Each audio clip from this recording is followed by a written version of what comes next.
You can always let him. Okay. Okay, so tonight is May 20th. It's 7:03 p.m. and I'm calling to order the regular meeting of the Ordinance Committee. With us tonight are Ann Wintershred, I almost said Tom Livingston, who is with us but not on the council, Johan Lopez, Jalen Seed, Norn Jaiski-Eitner, and we expect Josh Goldstein, so you'll just note him when he joins us, Brian. I'll interrupt whoever's talking. Yeah, to just say he joined. Josh is Oh, here. there he is. We summoned him, so Josh is here. And the first order of business today, now that we've taken the roll call, is to discuss and vote on a new proposed ordinance known as the use of automated traffic enforcement safety devices. And what we're doing these days to appease some questions we've had from the public is, Jim, if you would give us 2 sentences about what this ordinance proposes to do, and then we will take the public hearing. So I think this has been a long time in the works coming out of Hartford. I know that for greater than probably 15 years now, I've been advocating for this at the state legislature. It allows municipalities to, through camera detection, you identify vehicles that are going X miles an hour over the speed limit and issue a citation. So it's not a violation, so it's not points to the driver's license. It actually is just capturing the license plate of the vehicle and issuing a citation very similar to that you would receive from a parking ticket. Actually, it's very similar technology. The identification of the owner of the vehicle is the same technology we use to identify owners of the vehicles when there's a parking infraction, right? So it doesn't accumulate points on one's license. It is just to the owner of the vehicle. And it is in a method to curb behavior on city streets. I think I can tell you, and I think Garrett would probably be able to attest to this, that the number one issue that we have in traffic in traffic and parking and in transportation traffic is speeding, right? That's what we got constant complaints. The number two is investments into the roadway, right? This opportunity, this opportunity that's presented, it provides the opportunity to hopefully reduce speeds on street by identifying drivers that are going faster than we want to see, right? But the money that is created, any funds created, net positive has to go to do safety improvements, road improvements, right? To better the system that we want to build, right? Those could be in a number of different things. As we just created complete streets legislation, we can identify any of those, which included sidewalks. I know you said two sentences, and those were really long sentences with a lot of commas in them. So I apologize, but I'm happy to answer any questions. I only heard 2 periods. Yeah. Great. So we'll open up for public comment, and then if there's further questions that the council people have, we can ask after the public hearing. So Sure. is there anybody who has their hand raised to speak at this time? Anybody who would like to speak at the public hearing concerning the use of automated traffic enforcement safety devices, please raise your hand now. There are other items on the agenda, but this is the one we're speaking about right now. So if you'd like to speak, please raise your hand. And if there's no hands raised, I know you have a couple of letters you wanted to read into the record. Yeah, very brief. Kim Wilson, Norwalk, Connecticut. I am supportive of the measure to deter speeding and keep our community safe for pedestrians and bicyclists. Amy Abelman, I understand there's an ordinance meeting tonight. On the agenda will be a discussion of automated traffic enforcement safety devices. I'm not able to attend the meeting tonight because of another commitment, but I'm writing to support this initiative specifically and to advocate for continuous attention to the matter of traffic and traffic safety on the streets of Norwalk. Norwalk has made strides with encouraging citizens to walk and bike throughout the city by installing and improving sidewalks, investing in the Norwalk River Trail, and created marked bike lanes. However, traffic keeps increasing and drivers are consistently driving above the speed limit. I live on Hunt Street between Witch Lane and Royton Avenue. Hunt Street can look like a thoroughfare at times with drivers racing to the train, cutting through to avoid a very congested portion of I-95 or making deliveries. Sadly, both locals and non-locals are equally guilty. I'm very thankful for the city and the 6th taxing district to slow traffic down in Royton. Police presence at the intersections has resulted in hundreds of stops and has hopefully made drivers who frequent those roads think more about their speed. The recent bike An automobile accident on Wilson Avenue that resulted in a child being seriously injured has made everyone very concerned. It's chilling to think what that child, his family, and his friends have to endure now. Additionally, our neighbors and friends, the Wilsons, on the other hand, of Witch Lane, recently lost their dog because of a driver rounding the bend near their house at over 15 miles over the speed limit.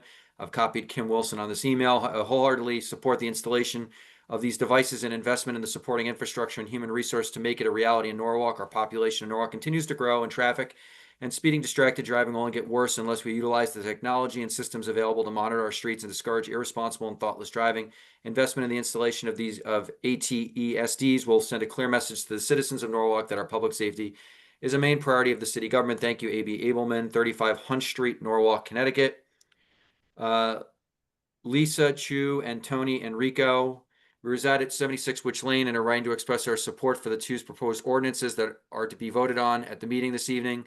Use of automated traffic enforcement devices, use issuance of citation. Over the 17 years that we've lived here, we've seen firsthand numerous accidents of reckless driving behavior on the short stretch of road directly in front of our home. In one instance, a car was moving so fast that it had to veer off the road to avoid our next door neighbor who was exiting his driveway. The speeding car ended up in our yard at 20 feet off the road. The car was certainly not traveling at the posted speed limit. Thankfully, no one was seriously injured in the instance. However, recently on another portion of Witch Lane, just up the road from us, our dear friend's dog was killed when struck by a motorist who was traveling 40 miles an hour in a 25-mile-an-hour zone. This is on the heels of the hit and run on Wilson Avenue, which landed a child in the hospital with serious injuries. At the moment, Witch Lane, being between Highland and Hunt Street, is riddled with potholes, which we believe in recent months have discouraged those who are aware of the street's condition to slow down or fear for losing a hubcap or wrecking their vehicle suspension. However, the road that is scheduled to be paved this summer, the smooth, newly paved road, will certainly invite speeding. In the absence of potholes and speed bumps, the implementation of ATSDs and citations will be the only thing that deters bad behavior. We applaud Norwalk and the TMP's recent work on improving safe routes to school and efforts to increase pedestrian and bike traffic through the addition of sidewalks, crosswalks, signage, bike lanes, and the use of ATSDs and citations in conjunction with these efforts will make the streets safer for pedestrians, bikers, and other motorists alike. Ryan Wilson of Norwalk. I, Ryan Wilson, a 10-year resident of Norwalk, support the automated traffic enforcement safety devices in our town. Speeding has become a serious safety concern for our community. We must take action immediately to stop speeding on our residential streets, specifically amongst young children. Let's augment the great work of our local police by deploying ATSDs on well-known cut-through streets and in high-risk areas. And I just want to note that Ms. Dunn joined our meeting at 7:08. Okay. Last one. This is sorry, I thought you were done. Elizabeth Graves, 280 Rowayton Avenue. To the city of Norwalk, thank you for noting my public comment. As a resident of Rowayton, I want to support any and all efforts by the city to make our streets safer for everyone to travel upon them. Currently, there are areas and streets of great concern where drivers are consistently speeding on them and using small roads as cut through to other places. Sadly, we lost a dear pet. We lost dear pets due to speeding vehicles, and children have been seriously injured by vehicles, and that is why I'm personally aware. That is just what I'm personally aware of. There may be more. Clearly, something must be done. One of the most dangerous streets where I live in Rowayton is Hunt Street to Old Witch Lane, but there are other areas too. This road is essentially a narrow old carriage road that has little to no shoulders, few sidewalks, and no margin of error for cars and pedestrians to get out of the way. It was not intended or designed to accommodate today's large SUVs, vans, and pickups barreling down its hills, around it many blind turns either. This road was not built for speed, yet there is also no room to really widen it, so the use of automated traffic safety devices would be useful. One precaution we've already taken, my son and all his friends are prohibited from traveling that street on bikes, and I don't feel comfortable for them to walking along it either. Again, there's no margin for error. I see kids walk in small groups on this street and on their way home from Rowayton School, and I'm worried that if just one child steps onto the street at the wrong time and place, it could be catastrophic with a passing and speeding car. Unfortunately, this street is even more dangerous for people who are not familiar with the area and unaware of the narrowness of it and the twists and turns ahead. Once it transitions and widens slightly to Old Witch, cars often speed up too. Hence, we need to discourage speeding in every possible way. I would also like to suggest the city and town start a Stay Alive, Don't Text and Drive campaign. I'd be happy to help with this. Norwalk should be a role model city for this national problem. I live on Rowayton Avenue, and the number of kids I see on a weekly basis driving small motorbikes and e-bikes down this street while texting with their heads down, wearing no helmets, is deeply concerning. A lot aside from the e-bike issue, I fear for their safety. I fear for people around them. It's a symptom of a much larger problem that I see on every street, in every parking lot, in every stoplight, even on highways. where adults are texting and driving on the road. There should be no tolerance for this. Prevention starts with educating parents and adults and showing kids this behavior is not okay or acceptable, which will lead to fatalities, which will now often tried as vehicular homicides. This kind of accident is entirely avoidable. Please get real and serious about the safety of Norwalk streets and the highways that pass through this area. That's Great. it. Thank you so much. Do you want to just double check if anybody joined who wants to make a public? Yeah, there's one comment? person. Hold on. Okay, great. Thank Aaron's iPhone. Aaron, if you could lower your hand, give your full name and address for the record, and go ahead. Welcome. Hi, thank you. I think I lowered my hand, but I'm not You gonna did. lie. I'm a little, okay, good. So, hi, everyone. My name is Erin Lane. I live on 12 Old Witch Court. We have lived on 12 Old Witch Court since 2013, and I 100% agree with all of the comments on Hunt Street. Hunt and Witch Lane. It's an area that, I'm petrified for my kids to cross because of the cars coming flying down it. I'd also add to that Wilson Avenue. There's a cut through between Old Witch Court and Covewood Street, and coming from Covewood to either go to Bluff or go down Wilson, going towards either the library, the school, and all the playgrounds. Cars come flying around that turn, and on more than one occasion, I've had to pull my kids back. So I really think that this is an initiative that we should all take very seriously. We're seeing some really dangerous things come. Through COVID, we've seen so many new people move in, and as the summer rolls in, we've got different license plates from all over the place. And agreeing with some of the comments too, it's not just the people that don't live here, it's the people that live here too. People are flying around town, and we just really should do everything that we could to try to stop this. And I also love the idea of, whatever fines get paid could be then used to develop our roads and make them better, because God knows a lot of us on our little, local side roads could use a new pave job. So I'm sorry I didn't write a letter, but I'm glad to be here tonight. And I really hope that we'll take this seriously and we'll do something about it. Thank you, Aaron. Thank you, Aaron. Thank you. Any other hands raised, Brian? No, just for the record, Common Councilmember Nicole Eady is also here. Oh, great. So we'll put her in. Yep. You want me to promote her? Sure. Okay. That'd be There's great. no one else who's raised their hand, so I think we can close the public hearing. Oh, great. So at this time, I'd entertain a motion to vote on the use of automated traffic enforcement safety devices to take it to Common Council. So if someone would so move it, thank you, Johan. Does anybody want to have a further discussion about this ordinance or questions to Jim, Garrett, or Tom Livingston? It's a little bit hard for me to see because I just have a candy stripe. So if anybody wants to say something, it looks like Nora, you've got your hand up. Nora, raise your hand. Yeah, I don't have any questions. I wanted to express my appreciation to all the folks who spoke and provided comments. I will continue to be a no vote on this issue. I think that, as I've said before, given our current situation, particularly at the federal level, I just don't believe that increased surveillance is in the best interest of our residents at this time. But I very much understand and appreciate people's concerns about traffic and speeding. I think that it is an issue we need to tackle. I think that there is much to be thought about in terms of the points being made about our own residents and not being respectful of their neighbors, and really whether there is, whether there are issues here that can be addressed in through mechanisms other than enforcement. But regardless, I appreciate everyone's work on this, and I just wanted to clarify the basis for my no vote. Thank you. Got it. So does anybody else have any questions or comments, or otherwise we could take the vote? Just really quickly, the numbering of the sections is going to be changed because one of them has been removed, obviously, which has been seen in the last couple of meetings. But other than that, and inserting the chapter number, besides that, there's no other changes that have been made during any of these last couple meetings. Great, thank you. So all in favor of sending this ordinance to the Common Council, please indicate with raised hands. I think we have everybody, and then Nora. Everyone except Nora. Everyone except Nora. Yeah, Nora's a no vote, but no. Oh, there's Nora. She like moved from the space, so we know Nora's a no. So we're done with that. All righty, thank you very much, everybody, and thank you to Jim, Garrett, and Tom for joining us for this portion of the meeting. We really appreciate it. Thank you. Thank you, guys. Bye, guys. Everybody wants to go. So the next matter is to discuss and vote on the new proposed ordinance issue of citations and hearing procedure. And Brian, I'm going to have you do the 2-sentence summary of this. Sure. This is a process that we're trying to model after 7-152C. which we will see in planning and zoning and blight enforcement. We've tried to bring it over to and create a model ordinance for other ordinances to follow, for other departments to follow, so that we allow due process for people that have been fined and allow independent hearing officers to make a determination as to whether proper procedures were followed and whether the person is actually in violation of an ordinance. This ordinance, again, is for language, is for other departments other than blight and planning and zoning, but we wanted to make a model one. We've followed our ordinances, the 7-152C procedure, as well as other municipalities, numerous municipalities, in trying to pick the best portions of it.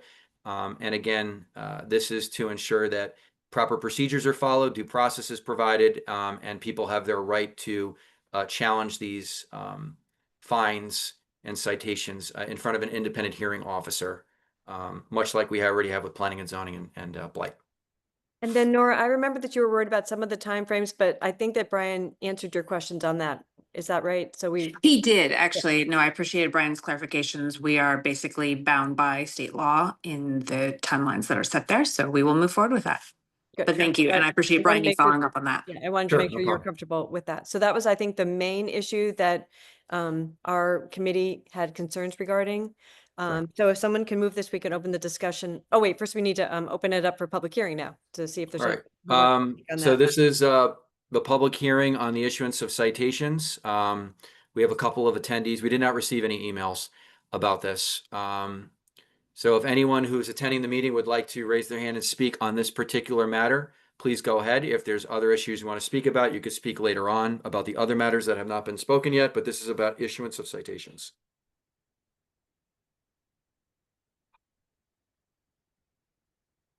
No one has raised their hand. No one's raising their hands. All right, so then if one of our committee members would like to please make a motion, Jalen, we'll take your motion to move it to Common Council at our next meeting, that would be great. So any discussion from committee members regarding this? Everybody's good? All right, so all in favor of moving this to Common Council for a full vote, please raise their hands. Well, we've got 6. I think that, oh, there's Heather. Okay, good. Another raised. Heather is finding her her little hand. Okay, so that's great. So we will close that. We're going to move now to public participation for the meeting in general. So if Okay, everyone has comments. I'll just like for the ease of everyone who's here, who's joining us, they might not have the agenda in front of them. So what remains for public participation would be discuss and vote on section 3211 of the Code of Ethics, subsequent employment, or discuss and vote on vape shop ordinance. Those are the 2 remaining items on the agenda besides the minutes, which I'm sure no one wants to speak about besides our committee members. But of the 3 attendees or anyone else who might be attending via phone, if anyone would like to speak now on any of those issues, please raise your hand.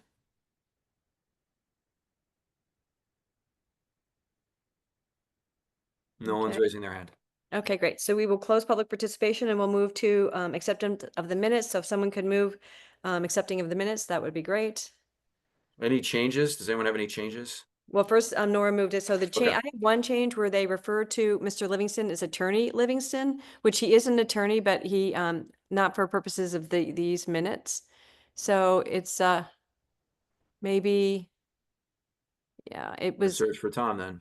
yeah, search for Livingston, and I feel like it was kind of on the left-hand margin where it said Attorney Livingston. Yep, there it is. There it is, yeah. It's also in the description of attendees. Great. So sorry to change Tom's rankings, but it should probably there say, oh yeah, it should probably say Chief of Staff maybe, or, oh no, it doesn't really identify staff members by their, yeah, so that's, Yeah. we can leave it as that. Any other changes besides those 2? I have no others. So if you go back to Hollywood Square so I can see who's voting, that would Sure. be great. All right.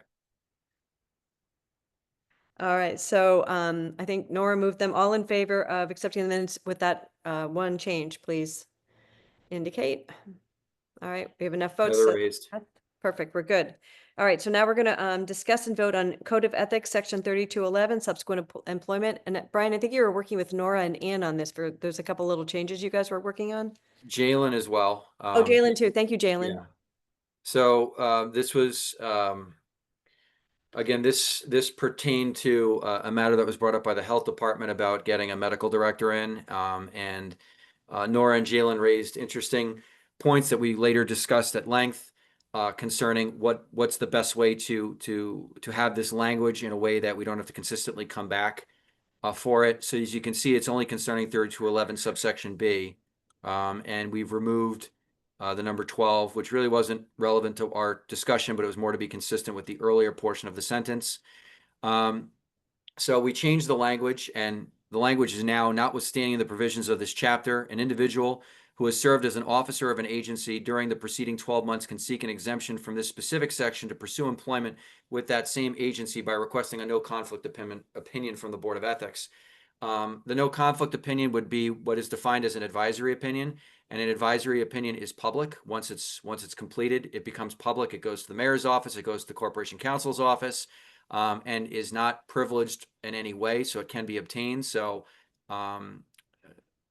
again, I don't see that this is going to occur frequently, but it gives, I think Nora and Jalen's suggestion allows us to have a little bit more flexibility in case we do have somebody besides the medical director seeking such an exemption. So that was the language that we came up with. The field is open for anyone who might have questions or comments. Yes, so again, because I only have the I'm transcript. gonna minimize it for now so everyone can. Yeah, so we can talk. see. Right, so does anyone have any further questions or comments or language revisions on that? It's pretty straightforward, it feels like. Jalen? Yeah, I just Brian pretty much covered it, but I think this is good where like the flows and employment needs change all the time. So right now the health department is one, but in a couple years we could have another department that might have this issue. So this just kind of creates it where I just don't think that we have to do this every time the job market changes. So I think this just creates a lot more flexibility to be a living document. And again, and Jalen's correct. And also on top of that, there are certain positions where the Common Council needs to approve anyway, and that's something that Nora and I had discussed already. So, if somebody is, working for the Board of Health, for example, and wants to come in and take a position in the health department, that might be subject to Common Council approval anyway. So it's not a lot of positions, but there are some positions that would be also required as well. It really does add flexibility, which is great. And I just want to thank Brian for his work on this. And I think following up on what he said, I do feel very comfortable with this from an ethics perspective, because these advisory opinions, A, are done by the Board of Ethics, who is always thoughtful, but B, will be public. And so there is, truly no risk here, I think, of not having full oversight over this process. And so I think it's a great way to acknowledge that sometimes there might be an opportunity where someone who has already been actively involved is the perfect fit for this, and we shouldn't be excluding people through a sort of a rule that doesn't allow flexibility. So I think this is a great approach. I really appreciate, and I think will serve our community well. It's also a case-by-case analysis. So every case is going to be different. It's very fact-driven. So just because one person gets it doesn't mean that another person will automatically get it. There are going to be different, all these situations are going to be different. It's going to be fact-driven. So none of them are, it's not just one person and the floodgates open. It's going to be fact-driven. Great, thank you. So will someone move us to send this to public hearing at our next meeting? Thank you, Anne. So all in favor of moving this item to public hearing next month? It looks to be unanimous. Great, thanks, everybody. And the last piece of business is discuss and vote on the vape shop ordinance. We've been here before. Basically what happened was the chief called us up and there was some language that was ambiguous and we agreed when we read it a little closer. So we made a couple of changes and Brian will bring it up and show you what we've done with that. What we've done is we've limited it to the sections that are being looked at. So I think let's just go to the easiest one first. The easiest one is the effective date. We're actually moving it up a month, and it'll be explained why, but the effective date is moving from August 1 to July 1. 13 isn't that complicated either. I know I'm going backwards. I apologize. This is the violations and penalties, but as you can see, the only changes here is that license shall be suspended by the city clerk as opposed to the director of health. The city clerk is the one that's issuing the licenses, so it just made sense that those would be that would be the person that would be suspending or revoking the license in that regard. and then we have 4, 6, and 7. In section 4, we're indicating that initial applications for licenses for existing retailers to sell vape products are due no later than September 1, and upon issuance, such license will be valid until December 31. So essentially, they're running for about a 4-month period. There'll be no fees for these initial applications because it's only 4 months, but then fees for licenses shall be collected commencing on January 1 of 2026. We inquired from the city clerk, and they asked that the licenses all run from a calendar year or from a specific date. They don't care that all of them are coming at once. They said it's easier for them to do if it's all at one time. Excuse me. In section 6, this was the change that the chief recommended, that we want applications for licenses to sell vape products shall be submitted not more than 60 days after the effective date of this ordinance. For an existing retailer and a new retailer should submit an application for a license to sell vape at least 60 days before the proposed opening of its establishment. We had to differentiate between the two because some might be existing and some might be coming in after the fact. And we had to change from town clerk to city clerk as being where the copy of the application goes. Again, the city clerk is issuing the licenses. Town clerk doesn't make any sense. Under section 7, issuance of license, excuse me. You will see that upon issuance, the license shall be valid for a period beginning with the date of the license until December 31 of that same year. Again, if it's an existing one, it's going to be starting January 1 of that year. That's timely. There could be entities that start midway through the year, 2 months, 5 months, 8 months into the year. So again, it's valid through the end of the year, again, at the request of city clerk to make them all come at once, where it's easier for them to track. Those are the changes. I can pull them back up if anyone needs them, but I'll put it down so that Lisa can see who has questions. Yeah, so that was really the thought, because we were thinking like, well, the people could be layering their applications in, but for the ones who exist, we were afraid that things were going to fall through the cracks if you had, 7 in January and 2 in February and 3 in March. So rather than that, then you just have the whole list of everybody who's coming up at one time. We just thought it was a little cleaner way to do it, and there'd be less fall through the cracks types of situations. And then the other thing is we moved back the date because this is something that the chief is really pushing for. And because the city clerk has done all the hard work and gotten the application in good shape, we can move back the effective date because the work is done. We gave ourselves a long period of time to get it done. We didn't need all that time. It also allows people to start applying sooner. It gets people applying sooner because the city clerk's ready with their application, and it also allows the license to get in effect sooner, so that it hopefully will help the police. Yep. So Jalen, you have a question or a comment? Yeah, just a comment. It's really, I mean, it's something that's severely needed. If you're watching like the police on Facebook or just the police body, you see they're making arrests like weekly, multiple times a week sometimes. And this is a serious issue that's going on. So definitely support it. I really just want to thank the police department for everything they do, even before marijuana became legal.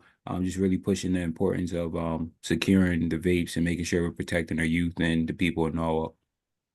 Just to piggyback on what Jalen said, I had a conversation with the police department, and they actually had to open up a new locker area just for this stuff that they're collecting, these gummies and et cetera. Chief Walsh could get into more detail with what they're collecting, but they're collecting so much of it, they had to open up a new storage locker because law requires that it be locked. It's already locked behind 2 different doors, but it has to actually be locked in an additional storage locker location, and they actually had to create a new one for this. That's disturbing to hear. Any other questions or comments? We want to just vote to take this to public hearing next month so we can get this on board. All good. Oh, so I think we need someone to move it, perhaps. Thank you, Heather. So we're moving to vote on the vape shop ordinance amendments at our next meeting. So all in favor of that? Looks like we've got everybody. That's great. So that is the business. So now, Heather, you've got your hand up, I think, to vote, right? Unless you have another question? No, I was voting to adjourn. Yeah. Oh, thank you. That was my next question. So you're good to go. Yes, we will adjourn. All in favor. Great. Thank you, everybody. Good. Thank you, everybody. 7:32. Happy Memorial Day. Good. Yeah. Enjoy your Good. weekend. We'll see you guys at the parades. All right. Bye. Bye.